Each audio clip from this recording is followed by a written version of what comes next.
Hello and welcome to another episode of Hempire. I'm Pete Bahrenburg. Along with me always is founder and CEO of PureWell, Nick DiFrancesco. How you doing, buddy? Thanks, Pete. I'm doing well. I think we got a great show on today. Why don't you tell everybody who we got? All right. Well, we actually are dealing with a pretty much a new collaboration in the world of first vertically integrated. It's a minority owned and social equity commercial cannabis company. The collaboration we're talking about is with, excuse me, Chris Ball, founder of Ball Family Farms, as well as star of P-Valley, Alphonse. Nicholson. How you doing, Alphonse? I'm doing well. How you doing, Pete? And doing well. How you doing, Chris? What's up, Pete? Good morning, my brother. Doing well, doing well.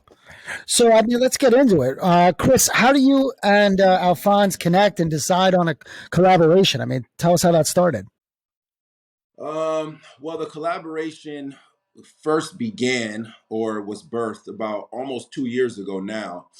And it's pretty cool, man. Like I was a fan. I had watched P-Valley before I actually knew Jay Alphonse, and was just a fan of the show, and was really a fan of his work, the work he was doing in the show. You know, the dynamics of his character and his abilities to storytell. And this was right around COVID, you know, when COVID was in. So right around that time, after the first season had ended, a buddy of mine, actually who's a partner in Ball Family Farms, told me that hey, there's some actor, you know, who's a fan of yours, is a fan of the brand, and would like to meet you. So I'm like, well, who? You know, during that time, during COVID, you know, we were soaring as a company, and you know, it was the Black Lives Matter movement. So I had a lot of people, you know, wanting to talk to me and meet me at that time. So I'm like, okay, well, who is it this time? Like, who wants to ride my cannabis wave, right? And I said, well, It's a nice wave to ride. yeah, I'm like, well, who wants, you know, whatever. So I Yeah. said, well, send me a picture. He's like, I don't really know him, you know, but apparently, you know, he's an actor and he's on the show. I said, okay, send me a picture.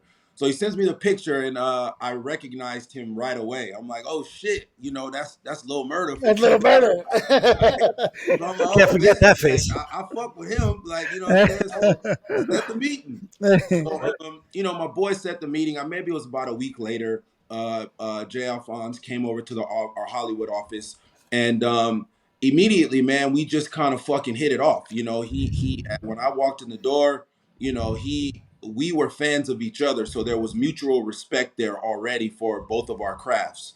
And as we sat there and talked, you know, we smoked a joint, you know, we poured a drink, and we just kind of sat there and talked and got to know one another. And he, you know, when he told me his story and the trials and tribulations that he had been through to get to where he was, I resonated with that. You know, it reminded me a lot of my journey, you know, in the cannabis space. Only his was in the acting world, where he had come from, you know, being another inner city guy, you know, coming from nothing and being able to create something of value for himself and his family.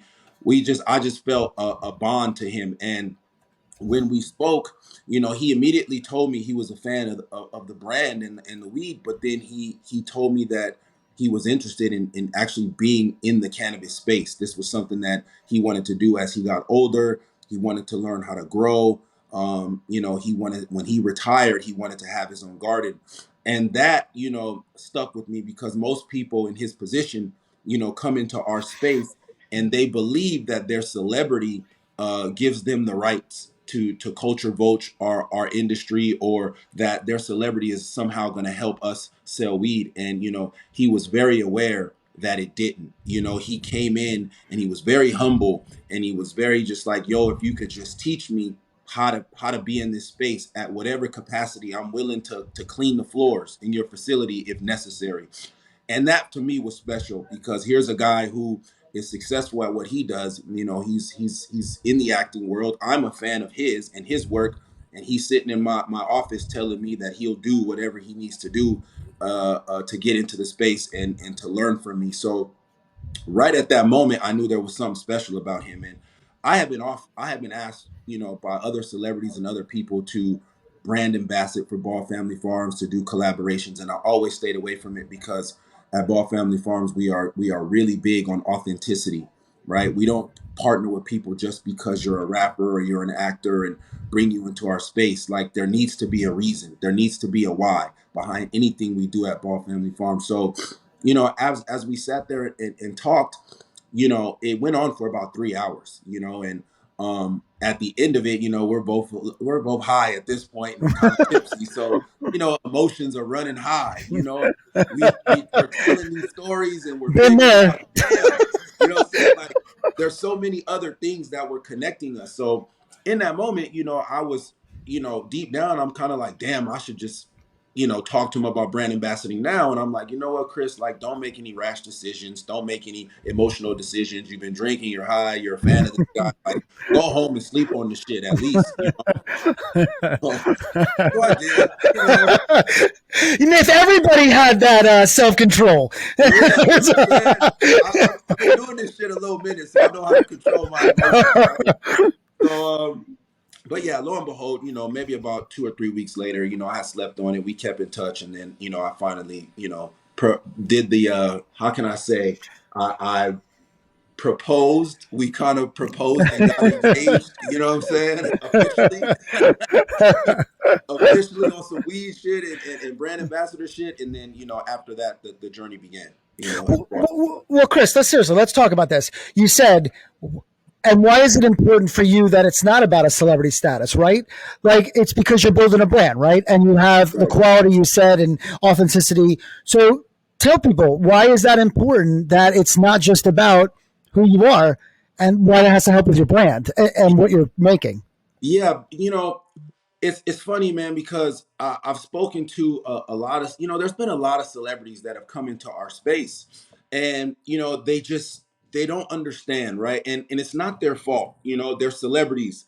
Anything that they do and they touch, they get paid for because they're gonna bring awareness to something, right? So I understand that. I understand that train of thought. And in the beginning, I too also thought, well, maybe celebrity does help, sell cannabis. Maybe it does bring more eyes to weed. And then you quickly find out, that the celebrity doesn't do anything, right? It's if the weed is shit, it doesn't matter, right? I don't care who's selling it. I don't care what celebrity has their face on it. You'll get the one buy, and then the consumer will go, this ain't no good, and they'll never buy it again. So there's no value there, right? The value is in the operator. The value is in the cultivator, is in the product. I can take a really good product and make some guy that nobody's ever heard of extremely relevant in the cannabis world because the weed is good. The weed that's attached to his name is making waves around the industry and with the consumer. So, you know, when I explained that, to Fonz, he understood. He got it. He didn't come in and ask me for no money or what do I get out of the deal and all of that. He said, man, I just want to be a part of this. I need this. This is medicine for me. This is how I think, right.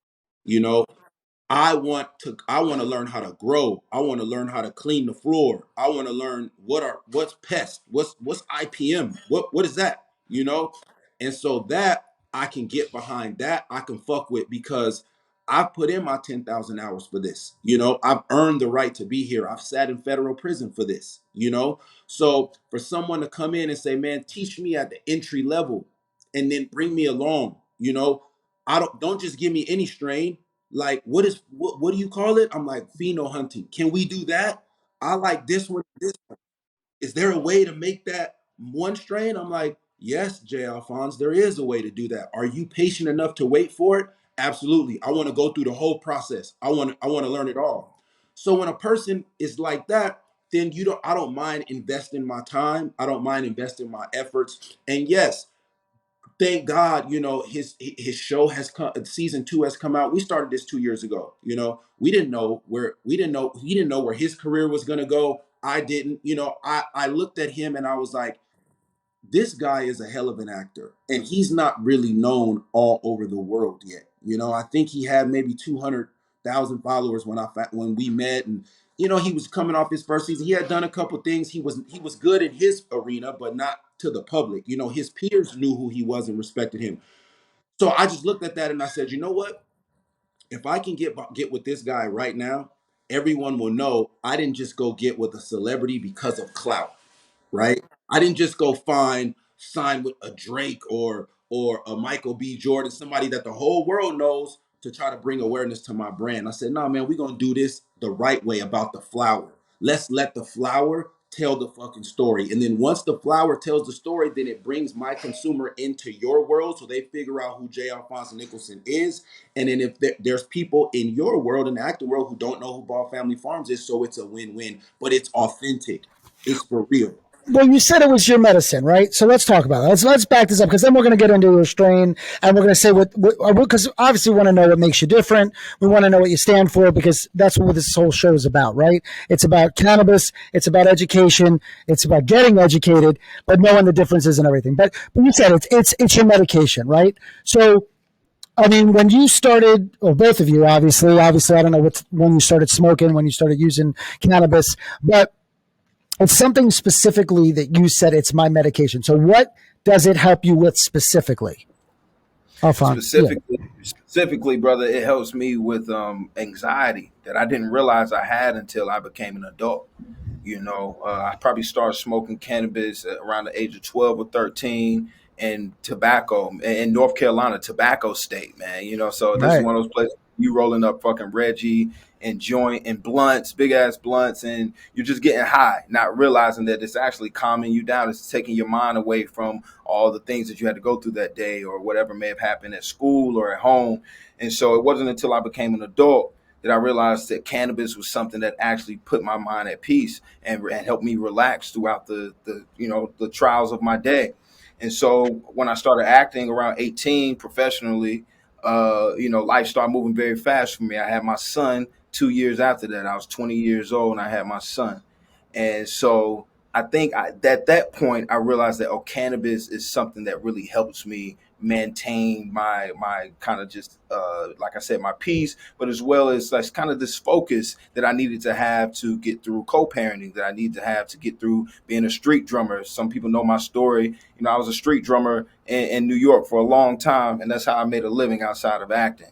And so in order to sit down there in those subways and make it through those tough days and earning it dollar for dollar, I would need something to kind of keep me at peace. How funny is that, right? Everybody thinks it just happened like that, right? Then all of a sudden you woke up and you became an actor and people knew who you were.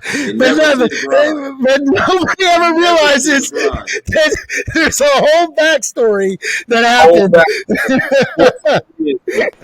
Serious I've been in this industry, and I would say halfway through my career was when I really realized, okay, you know what?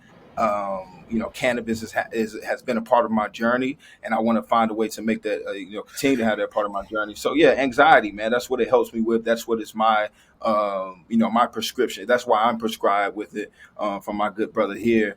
And it's because it keeps me in a place where I can stay focused. It keeps me now having its levels to this as well. Right. Now I find myself being famous and being a celebrity, and so many people knowing who I am and walking down certain streets and getting stopped every block, going to a restaurant and you can't really finish your food. And so this beautiful plant, specifically this strain that we've created, all of Ball Family Farms products have been a resource in my life. But now specifically the Phonzie has become a very particular resource for calming anxiety, but at the same time keeping your energy high, keeping you in the loop, keeping you up. It's long days at set. Well, that's what I was just going to ask you. I was going to ask you, it's something that obviously helps you while you're acting. It's something that, would you say that when you're acting 90% of the time you're smoking something that keeps you a little more focused? Because obviously people don't realize, or they do realize, because of the terpenes and how it makes you feel. And are you going to be, it's not just always I'm going to get high and sit on a couch and be stupid, right? It can help you focus. It can help people you got shit to do. So is that kind of how you got into it and how you created this strain? Or is it something like, how much do you smoke during your acting? I mean, are you... Definitely. I smoke every morning. When I get up, it's part of the routine, no matter how early that morning may start. Sometimes your morning can start 4:30, 5:30 in the morning on a set. And so then I roll a joint. I have a coffee most of the time. And then throughout the day, I may have a joint or two, or just kind of tote off of one joint throughout the day, depending on what to kind of keep you, especially with P Valley. Anybody who's seen P Valley, that it's a lot. There's a lot going on. There's a lot going on. A lot of ups and goes into downs. that show, to making that show, man. But it's a very important story to tell, and so you want to be focused and you want to be at your best self when you're telling it. And so, Ball Family Farms always has this way of making sure that it keeps me right where I need to be. And just dealing with all the emails and the interviews and all the different things that come with being in this industry, man. So it's a blessing that I've been able to be a brand ambassador going on 2 years now for, in my opinion, the best cannabis company in the world. So, and so no, go ahead. No, I didn't mean to cut you off. I'm sorry.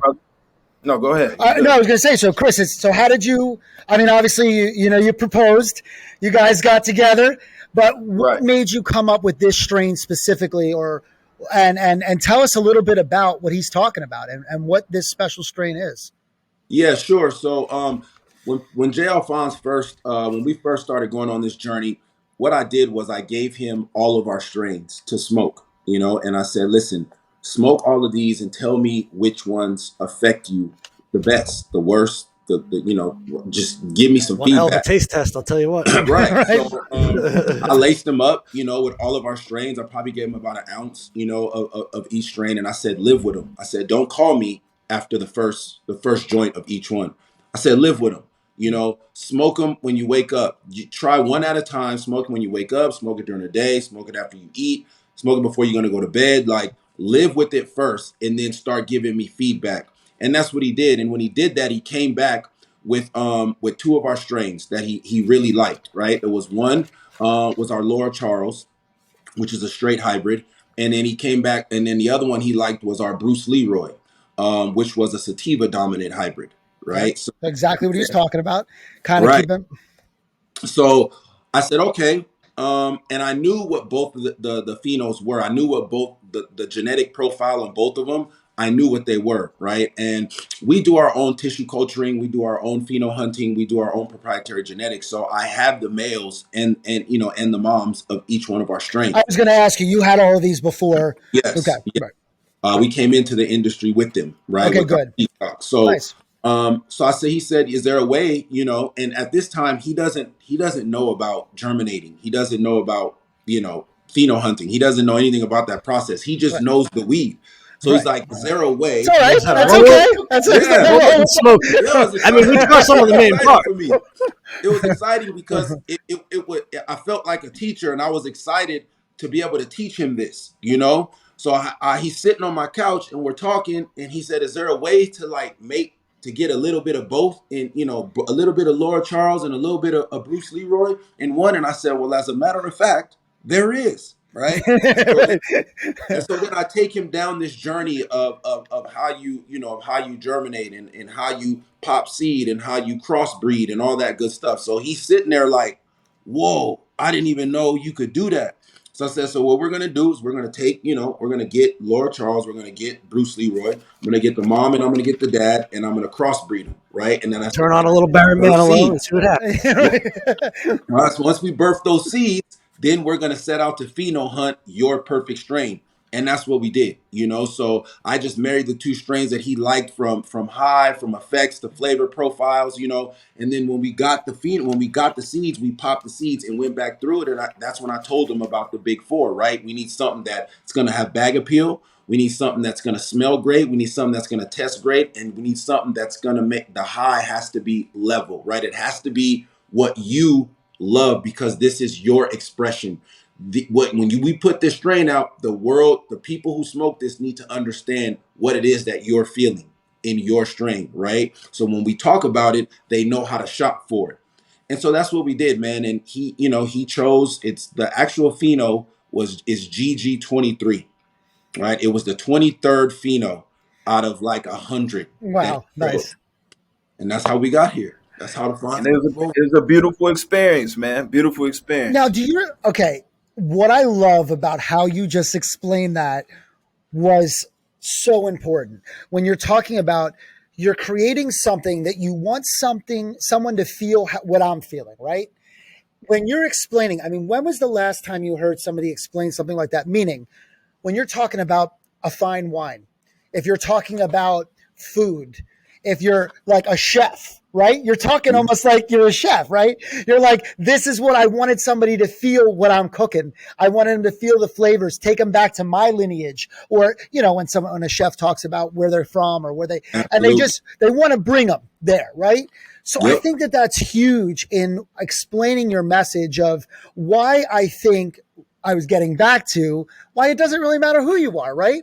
It matters about the quality. And that is why a celebrity, no offense, nothing like that, it just can't sell what you're trying to bring. Correct. You've got to have somebody that says, look, eyes on me, I'm so-and-so, but the quality is what speaks for itself. And this is why. Well, it's what brings them back. That's what brings them back, right? And then, yeah, go ahead. Oh, go ahead, brother. No. Please, if I'm cutting you off at any point, but when I'm talking about cannabis, this is what I mean. And so many people don't understand. Like, it's not just about getting something from down the street and, it makes you feel a certain way, or no, you don't. You have no idea. That's why you have to go out there and understand what's going to work for you and what you're trying to accomplish. Right?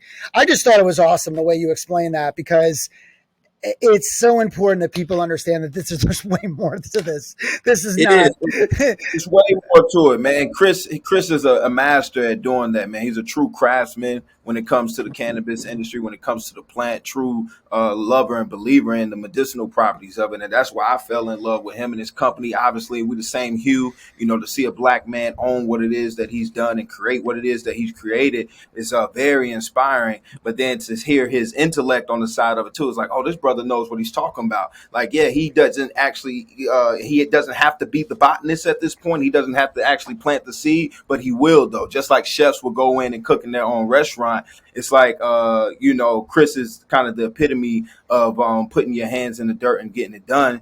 And so for me, that's where I come from. And I come from getting it done. And I think that's what attracted us to each other as business wise and also as friends. It's like, no, we're going to get it done regardless. My family going to be good. Your children going to be good. Everything's going to be taken care of just off of the hustle, off the strength. And then it's like, oh, but how sophisticated do we want to be? One of our mutual friends said that to us the other day. He said, Ball Family Farms is sophisticated. There's a thing that comes to it when you walk into the space, you say, oh, no, these gentlemen are connoisseurs of this. And so that's what I appreciate about it. Outside of the acting, I feel like people was go, for lack of a better word, was go fuck with us regardless. Regardless of what my acting career has done. And then we say that to each other all the time. Neither one of us are here like this. No, I think you guys make a good team. I'm saying it works. You both have, a part in this, right? I just was saying, you have Jordan, right? Like, you have Jordans. Well, people buy Jordans as Jordans, right? But they're not. If Jordan's sneakers sucked or they didn't look awesome, or what I mean. I was going to buy them anyway. So it doesn't really matter. I mean, no, it's Jordans. Maybe they'll buy them because they're Jordans. So it's a bad example, but you know what? But it's also when it's fly, man. The marketing all across the board. This is the first time that Chris has ever used an actual actor, myself, a real person, and put a face on the bag. But what happens is he's a genius. So he's like, no, I'm gonna still flip it on him where it's like, we know the Phonzie, we know who Happy Days is, we know who Winkler is, right? we know who he is. And just like you know who Daniel LaRusso is, just like you know who Miyagi is, or just like you may know who Lord Charles is or Nino Brown, it all kind of lays out. And so, like he said, man, those four things, when he said that to me, I'm like, yeah, we hit on all four. And so shout out to Ball Family, man, just bringing that whole packaging together, and Chris, and it all comes from him, And something else to piggyback, Nick, what you said about the Jordans, right? I've been a Jordan collector and fan since I was a little kid, right? If I take this phone upstairs to my shoe room, you guys will think I have a serious problem, because I do. That's all right. But something that you said, there was a time when Jordan left Nike, right? They became two separate companies, right? And Nike was making all of the Nike shoes. They were doing them in Thailand, right? And they were using real leather. This is back in the 90s, right? Okay. In 80s and 90s, right? And then when Jordan took over, they wanted a bigger profit margin because they had to split with Nike. So they started making the shoes in Taiwan. And when they started making the shoes in Taiwan, they weren't using the same leather. The leather started to hurt your feet. as these are supposed to be basketball shoes. Right, of course. So the shoe got a little bit more hard and it got a little bit more dense and heavy. And the consumer, the real one, we knew. We said something's off here. This is not the same shoe, right? So then Nike, Jordan was forced to go back to where did I just say? Not Taiwan, the other Thailand, right? Yeah. They were forced to go back and get that real leather. So now sometimes you'll see a Jordan shoe, and I want you to pay attention to this. You'll see a Jordan 3 or a 4. Some of them will have the Jordan man on the back, and some of them will have Nike Air on the back, on the heel of the shoe. When you see the Nike Air, that's Thailand. When you see the Jordan, that's Taiwan. No, right? Which one do we want, though? We want the Air? We want Thailand. We want Nike Air. Yeah, right. Exactly. Okay. That's that soft, buttery leather that you could run up and down the court in all freaking day, right? So it's the same thing. Those principles and rules apply in any industry you're in. It doesn't matter whether it's fashion, doesn't matter whether it's food, doesn't matter whether it's cannabis. It's the quality. The quality of what you're doing, if you're paying attention to it and you're not cutting corners with the quality, will always win. It will always rise to the top. And you're differentiating yourself because of that, right? 100%. Let's be honest. I mean, there's a lot of there's a lot of cannabis brands, right? There's a lot. Everybody's trying to make their mark in the business, and not to go back, but again, bringing all types of cultures together. I always say it, right? You know, you talk about, obviously you're coming from a minority, but it doesn't matter, right? I mean, black, white, Asian, don't matter. Green, it brings everybody together. I mean, that's that green universal color is all the colors in that. But I think it's, again, and this is why we loved, we wanted to have you guys on. It's about the quality, right? This is how I run my company. I'm the same way. I'm in cannabis. I'm on the other side though. I'm in hemp. We do customized formulas in cannabis. So it's a little different. Not only we use our strains, but I use other molecules, and we treat certain conditions. Well, we have to have a separate conversation about that, Nick, because we need some CBD. We need some Ballfamilyfarms CBD around the world. You got it. We'll talk about that offline. Perfect. No, I love that. I mean, if you look, labs are good. Yeah, absolutely. But what I mean is that, same thing with the way I am, and how I live my life. And I see that's how you are with your craft. Of course, my man over there with his. But I'm just saying it's all about what you put into it, your heart, right? What you want to get out of it. He wanted to be a custodian, right? I mean, like, he didn't care. He just wanted to learn. He was ready to be humble and say, teach me what you know. Because Goodwill Hunting with the weed. Yeah, right, exactly. And why? Because you're doing it right, and people see that, and they see that you're doing it right. They're doing it the right way, and game recognizes game, right? So, and that's why I wanted to get into it. Now, this strain specifically, it's kind of, look, there's a whole thing on how you said it, but I want you to explain it from your mouth exactly. I mean, I'll tell you what your word for word, what I found. From the nose to the structure, the Phonzie is truly a beautiful strain. Its smooth taste gives you an excellent high that allows you to move throughout your day, calm and relaxed, feeling energized and not too heavy. But you said something about the taste of it. Something about, like, it tastes like Skittles and cream and smells like a fruit basket. Can you please break that down for me a little bit? Because, I mean, come on. That sounds amazing. So, I got one even better than that. I said the other day that it smells like the Garden of Eden. I mean, come on. What else do you need? And look, and I know that people thought that it was a forbidden fruit when Eve got to it, but it's not, baby. Look at this. Beautiful, we know what the apple smells like, and we're not focused on that apple tree no more. No, we're not even focused on that anymore, man. You focus on the fruit itself. It's beautiful. So it smells like the Garden of Eden, and it smells like a fruit basket, man. When you smell it, it has this beautiful pungent just burst of like lemon, there's a little bit of berry in there for you, and then it actually looks like that too. It's like when you're looking at it, you're like, oh, this is a fruit. Like, this is what God intended for this plant to look like when it's properly grown.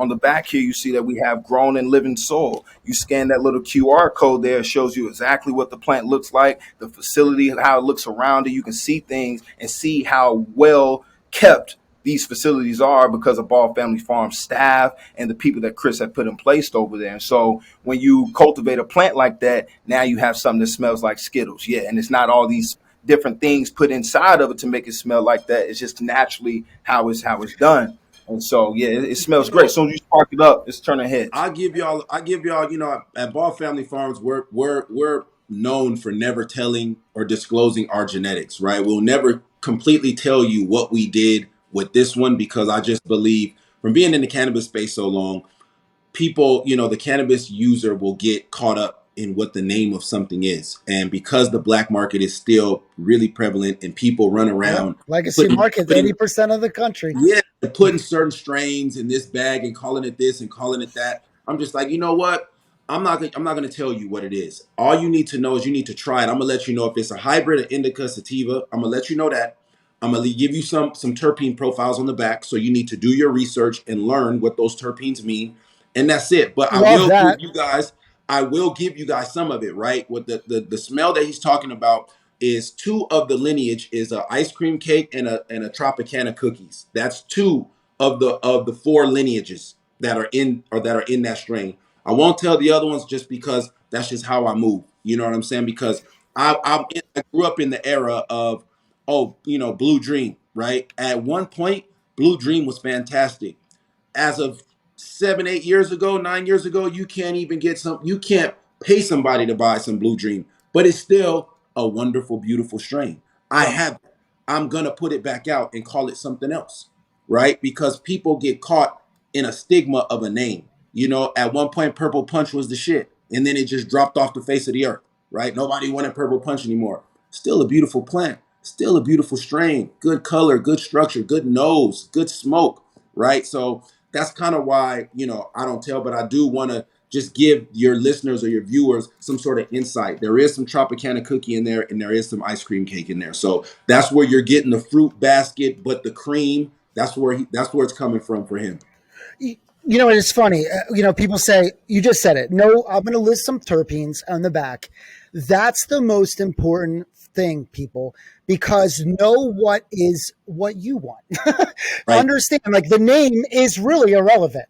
If it's the terpene profile that you're looking for or the effect that you're trying to get. But this is what the funny thing we were talking about is we always talk about THC values, right?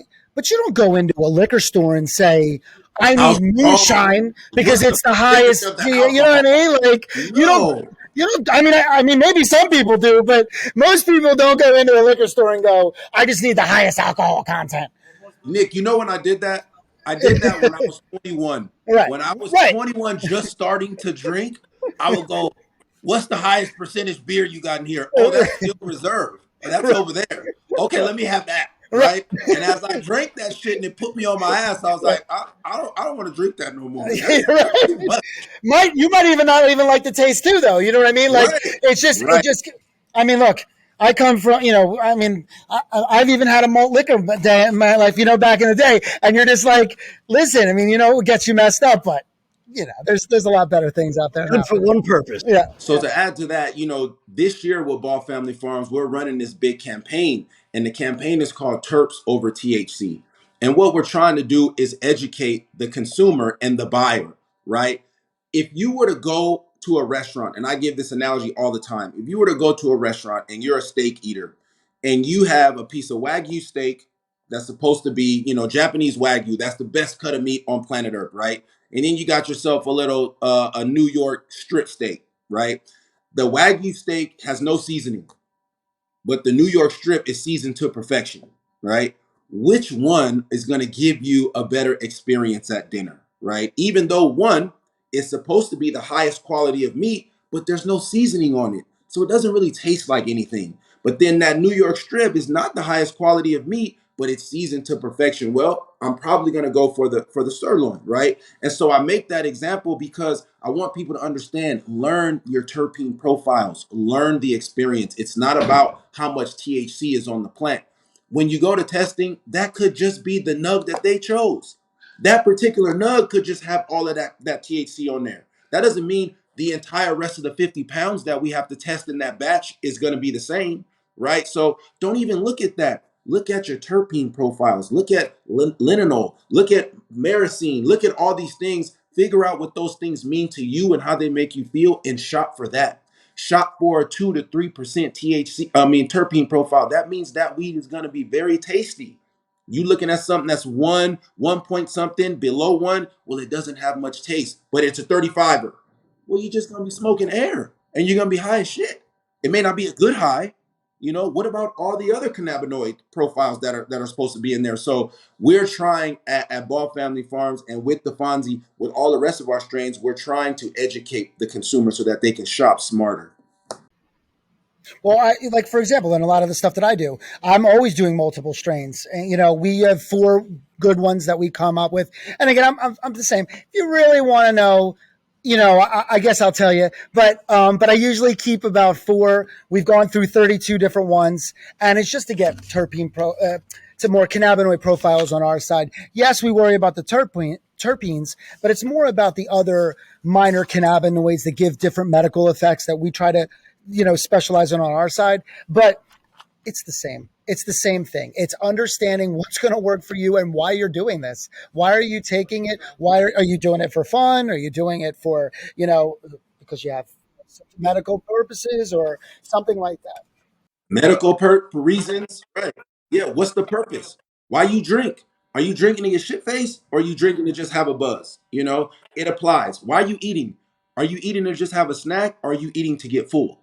Which one is it? All these things determine what you ingest. No different with cannabis. I mean, how about in Hollywood? I mean, obviously you got co-stars, you're getting famous. I mean, how are they, responding to the brand, to cannabis? I mean, what's Hollywood like in with cannabis? I mean, So the dope thing about it is that it's far in between that you have someone actually step out and say that they're a cannabis user. You see a lot of people use it, but how many people actually promote the fact that they are behind the medicinal purposes for it. So that's the dope thing about what I'm doing and what Chris and I are doing, Ball Family Farms. The reason they're behind me on this is because it helps me stand out in my industry, which is something I always want to do, not only with my work ethic and my craft as an actor, producer, director when the time comes, but also like what else is he doing outside of the craft? And so now that I have the cannabis, so I love, Seth Rogen has been a huge inspiration to me, his blueprint, being an artist, but also having house plant and doing some dope things with that, with the pottery and also obviously the flower. So to be able to do this with my brother Chris Ball, it's like, oh, we gonna be able to be one of the first really actors that you kind of see behind the cannabis industry in that scene, in that mix.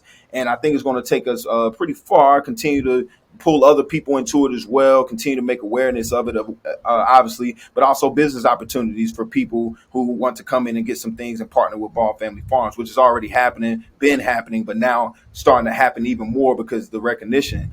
And so for me, man, it's dope. And obviously, I'm a huge advocate of like, yeah, that's all you need, baby. Like I don't judge anyone. I don't want anybody to feel like you have to not have your vice. But this is to me one of the safest plants, one of the safest medicines around. Oh, and absolutely. so Hollywood is a crazy place, man. People do all types of things. You see all types of crazy shit.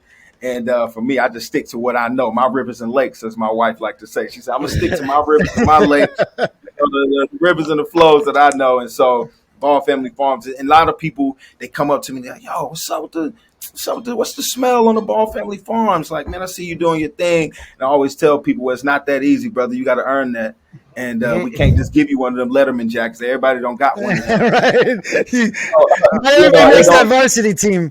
it's not. And so it's a real mafia type kind of just vibe, kind of like lifestyle. And just when I say that term, I don't mean all the fucking shit that comes with it. We don't condone violence and none of that type of shit. But it's like, nah, this is my family. No, I get it. Yeah, I totally get it. Yeah.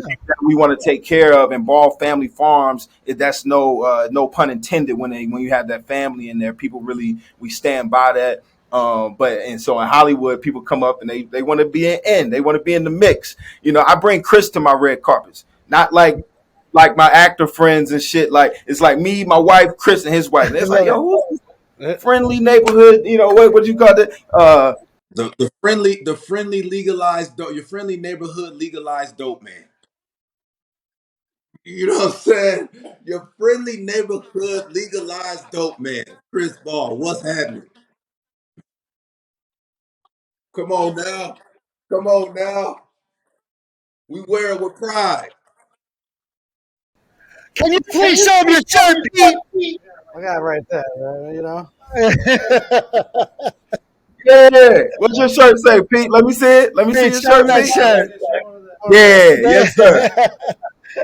Yeah. So I bring Chris to the red carpets, man, and what happens is a lot of people are already actually familiar with Ball Family Farms, but then they say, "Oh, damn, that's owned by this gentleman." Okay, wow, that's different, and it feels different. And then when they shake his hand, it's just like, "Okay, thank you, brother. I appreciate what it is that you're doing." And so into the Hollywood space, Ball Family Films is on the way. That's a real thing that's Awesome. starting to happen. And Okay. so Chris having his own entity, I have a company with a good friend of mine, a mutual friend of ours called Sanctuary Deliverance. And so soon you'll see us actually producing and directing, and at some point, being able to tell Chris's story, which hopefully I can portray. And play Chris and really bring an elevation to Awesome. his story and make it dope than a motherfucker, where it's just like, Hell yeah. damn, seeing a cannabis movie, but it's fire though. It's not like a comedy, like it's like drama. It got comedy in there, it got all that in there, but it's like, oh, this is a Real really life story. a real life story. Oh, I Mix a love little, that. yeah. And so, yeah, We really listen, man. We really trying with Fonz. We are really trying to elevate our space. And I'm really, as a social equity license holder and trailblazer, I'm really trying to come forward and show people. Listen, the guys from the from the Uh-huh. traditional market, right? We are the people that need to be leading this industry. We're not all criminals. We're not these bad people, right? We fell in love with something. Maybe it was we had to do it because of our environment. Maybe we just fell in love with the process of the plant and we knew that there were so many beneficial things to it, right? But what Fonz and I are trying to do is trying to bring a different light, to our industry, and at a high level, at a very high level. We've all seen the classic mhm, movies, How High, Dope, Red Man and Method Man. We've seen Have Baked, you know what I'm saying? Dave Chappelle. We've seen those Right. stories, right? And they're the shit. So we've I seen it. fucking love them. We've seen the Fridays, right? Ice Cube. We've seen it with Smokey. But what me and Fawn just trying to do is trying to take it to the next level. When is Right. somebody actually seen a real live drama cannabis picture? Right? Where we're telling the story, we're talking about the medical purposes of the plant. It needs to elevate, right? Because most of us, a lot of us in this industry are elevated individuals. We're smart. We know how to do this, right? There was no fucking college degree in how to learn how to sell weed, break down weed, how to grow weed. We had to put in our 10,000 hours to figure this out by trial and error. We With had to everything fail a against you million too. times to get to this point. So it's time for the world to see that. And with Fonz's platform and how serious of an actor he is, I know this man is going to be nominated Yeah. for an Emmy. God willing, he wins. I know that. I know it in my bones and in my heart.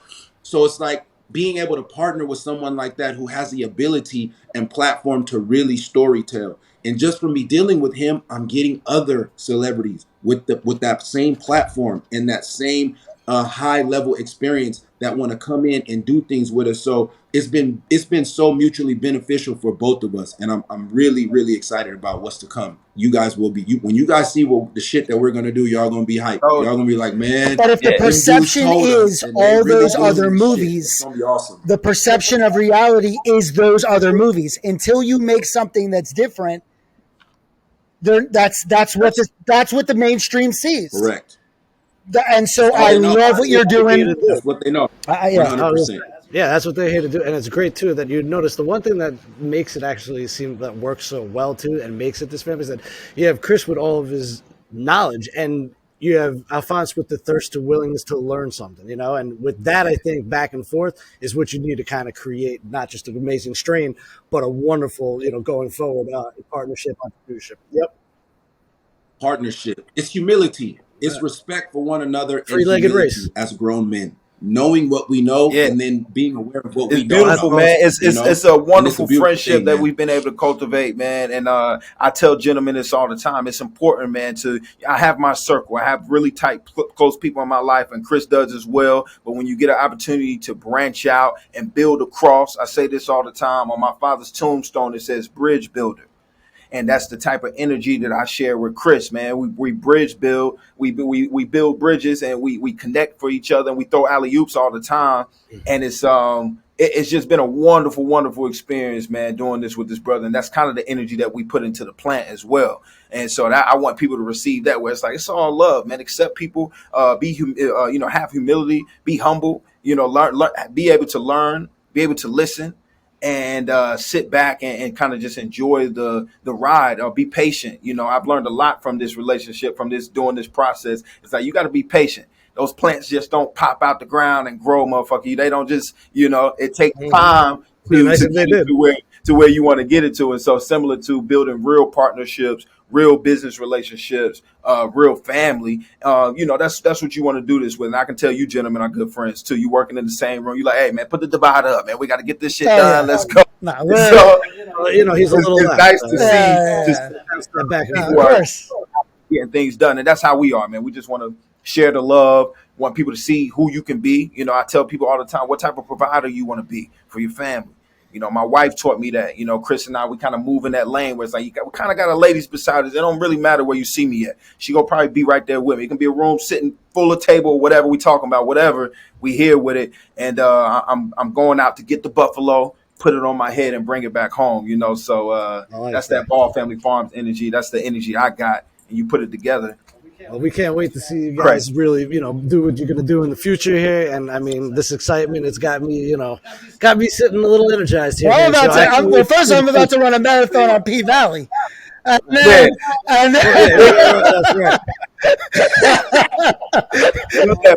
we're flying up to see Chris at the farm. So, Where you guys at? Where you at? You down? Where you at? Yeah, well, my farms are in Colorado and California, but we're in South Florida. Oh, nice. Yeah, okay. Yeah. Wow. Okay. What's up? Nice. I'll be out in Florida. You got to have to look us up over here on these. We're near. Yeah, we're in between. We're Fort Lauderdale, West Palm. We're called Delray, but it's South Florida. Yeah. So. Got it. If you're coming this way, you're coming in to say hi to us. All right, for sure. Oh yeah, absolutely. I'll be there in 2 weeks. I'll be out there in 2 weeks for a whole week and a half. I'll make sure I come visit for sure. I mean, again, we do appreciate the times that you guys both have set aside for us. And remember, everybody, do yourself a favor. Go ahead and support the family at Ball Family Farms, as well as Alphonse and P Valley. Get the Phonzie. Everything else you want to find, and follow us at Cannabis Radio, iHeart, iTunes, Spotify, and anywhere else you guys listen to your podcast. But this was Hempire. We appreciate your time getting educated with us.